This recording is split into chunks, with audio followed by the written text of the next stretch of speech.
Kaya biktima naman, lumapit po kayo sa ating mga PNP upang mabigyan at matugunan ang inyong mga problema hilig ng mga pangyayaring ito.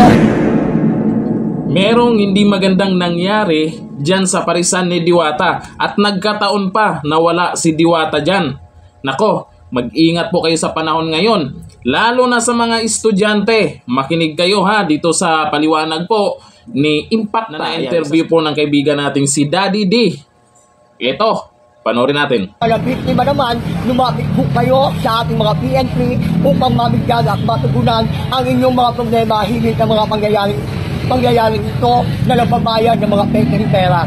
Ay kalang-araw may nagbayad din ng perang pareho lang. Grabe, no? Nako, peking pera ang kumakalat ngayon. At ilang araw na pala nangyayari dyan sa parisan ni Diwata. At ito pa, oh, sino kaya ang may gawa niyan? Pangatlong unit daw itong nangyari, no? Kaya manamang namatyagan ito ng mga tauhan ni Mama Diwata, pero kanina namang nahuli yung dalawa.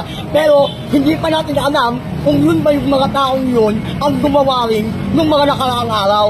Nakakalungkot po dahil ang mga nagbayad ng peking pera ay mga mag-aaral. Pero hindi pa naman napatunayan kung sila ba yun o sinadya ba nila yun o biktima rin sila ng peking pera. Ako, mga estudyante, baka naman siguro ay biktima lang din sila ng peking pera. Pero nangyari kasi, mga nakaraan pa. Maganda siguro dyan kung tadtarin din ng CCTV dyan kay Diwata, no? Kasi alam natin na maraming tao, labas-pasok ang tao dyan. Ngayon, pinasok na po ng mga manloloko, nagbabayad ng peking pera. Eto, usapan ng peking pera. Eto, may napanood po tayong video na isabi po nila ay peking pera daw ito at hinahanap nila ngayon nasaan na yung peking pera na ito. Baka kumalat na sa Pinas at napunta dyan kay Diwata.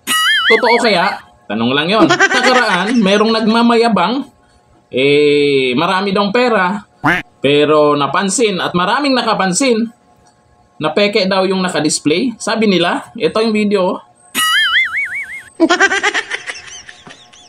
Ayan, mukhang nagkamali yata pag-print ang Shopee dyan sa 1,000. Kaya maraming nagsabi na peke daw yung pera ni Francis Leo Marcos, peking Marcos din, na si Kulaong, na si Norman Mangusin pangalan yan. Peke daw, may akalain mo ba naman yung 1,000, nagkamali ng print. Ngayon, maraming nakapansin, netong mga huling live niya, ay wala na, hindi na nakadisplay. Sabi niya, ipamigay daw lahat. Sana all. Ganun lang, wala bigla. Pinamigay ba niya lahat? Wala na sa niya, pag nagla-live, wala na po yun, wala na pong nakadisplay. Pero yung nagsabing peke, maraming nagsabi na peke. Kaya po na-connect po natin dito kay Diwata, kasi may mga nagbabayad na peke. Ang tanong dito, saan galing yung perang binayad sa parisan ni Diwata na peke ilang araw na daw? At nasaan na ang peking pera daw? Ayon po sa video nila, ay dami namang nagsabi ng peke ni Norman Mangusin na pinapakita sa social media. Nako, yun mga katanungan ngayon. Pero ano nga? Sino nga ba? Alam nyo ba?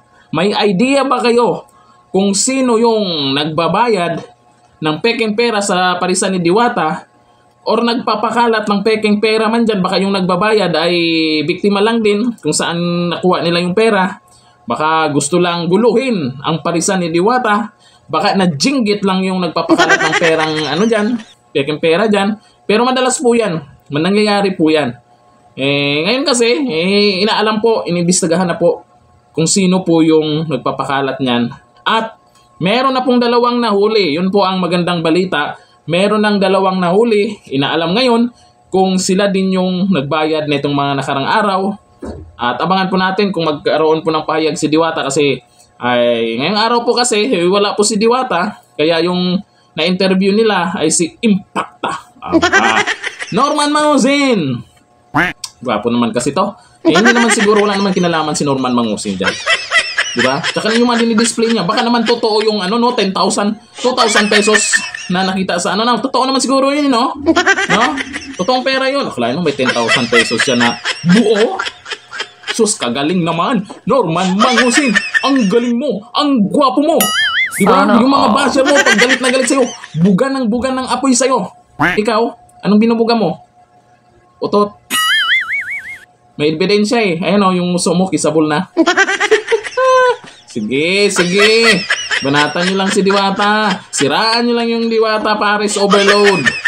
Tingnan natin sa uli kung sino yung magtatagal. Sino yung mapipikon. Hanggang dito lang. Thank you. Bye-bye.